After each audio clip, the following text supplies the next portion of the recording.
Assalamualaikum warahmatullahi wabarakatuh. Saya Yudi Pramuko, tukang donat dari Padang YouTuber tertua di semesta. Saya akan membahas tentang ini ya, calon CEO dari ibu kota negara ya, yang di Kalimantan itu. CEO itu artinya Chief Executive Officer ya, kepala yang nanti ngurusin itulah semuanya itu dari awal sampai akhir, pemimpinnya begitu, badan otorita ibu kota negara. Yang satu ada 4 ya, yang akan dipilih langsung oleh Pak Jokowi sebagai presiden. Pertama Bambang Brojonegoro, calonnya itu dia Menristek ya, Menteri Riset dan Teknologi ya, kabinet sekarang. Kedua Pak Tumiana itu direktur utama Wijaya Karya, dan dia pengusaha yang berhasil, miliknya sendiri sapi, dia juragan sapi. Jadi dia selalu main sektor real. Ini lebih cocok dia untuk membawa Indonesia lebih maju sebenarnya. Yang ketiga Ahok ya, Ahok tuh komisaris utama Pertamina yang sekarang ya, yang dulu jadi gubernur yang gagal itu, gubernur DKI nggak sampai selesai, jatuh di tengah jalan dia gara-gara menistakan agama. Yang keempat ini Azwar Anas, gubernur sukses tuh dari Banyuwangi ya. Nah, dari 4 calon itu mana kira-kira yang dipilih oleh oleh Pak Jokowi? Saya sih sudah menduga yang dipilih paling Ahok.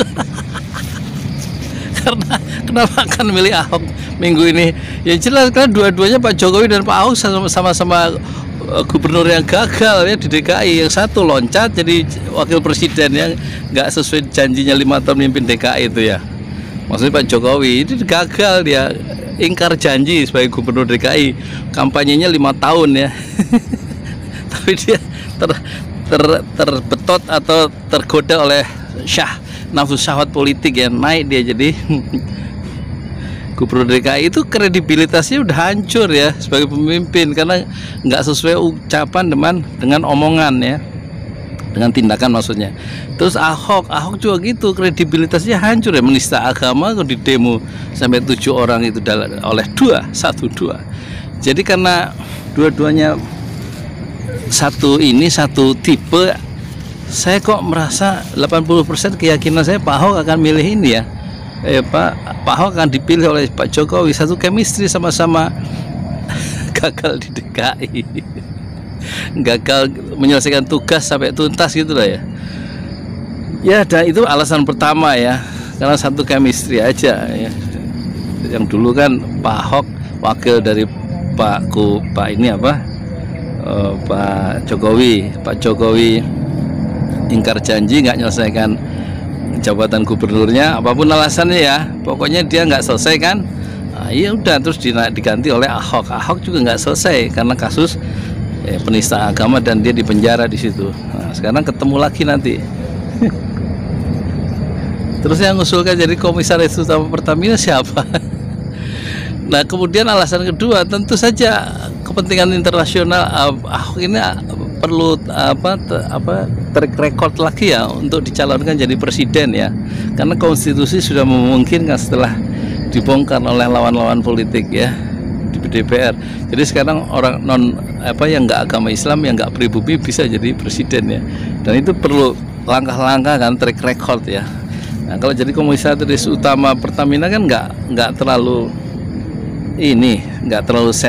sensasional. Nah, sekarang kalau menjadi ketua Badan Otorita Ibu Kota Negara, yang nanti pusatnya di Penajam Pasar, di mana, di Penajam Pasar Kota ya, di mana, di Kalimantan Timur, itu dia lebih seksi secara internasional ya Ahok, dan nanti akan mempunyai nama international name ya, dia akan mempunyai nama yang bersifat internasional kalau dia dipilih, dan kayaknya dia akan dipilih itu jadi ketua CEO dari ibu kota negara ya. Ya sudahlah, kalau Luhut bilang dia pura-pura nggak tahu aja, ya sudah gitu aja ya. Kenapa dipilih ya, karena akan di planning untuk jadi kepala negara ya, ke presiden ya. Dan jangan lupa, yang presiden 2024 nanti bukan Ahok ya, pasti insya Allah Anies Baswedan ya, yang insya Allah dia tidak tergoda waktu ditawari Prabowo untuk menjadi calon presiden. Dia bilang, saya akan menyelesaikan amanah saya 5 tahun menjadi gubernur DKI. Nah itu orang yang bisa dipegang tuh omongan dengan godaan-godaan yang dia tidak tergoda ya. Dia nggak mau ditawari menjadi calon wakilnya Prabowo dalam pilpres kemarin. Dia tetap bertahan istiqomah pada janjinya untuk menyelesaikan menjadi gubernur DKI selama 5 tahun. Dan orang-orang yang punya kredibilitas tinggi inilah yang kita perlukan untuk menjadi pemimpin di masa depan sebagai presiden Indonesia ke depan. Insya Allah Anies Baswedan. Saya Yudi Pramuko, tukang donat dari Bandung, YouTuber tertua di semesta. Fasbir sabran jamilah, bersabarlah dengan kesabaran yang indah.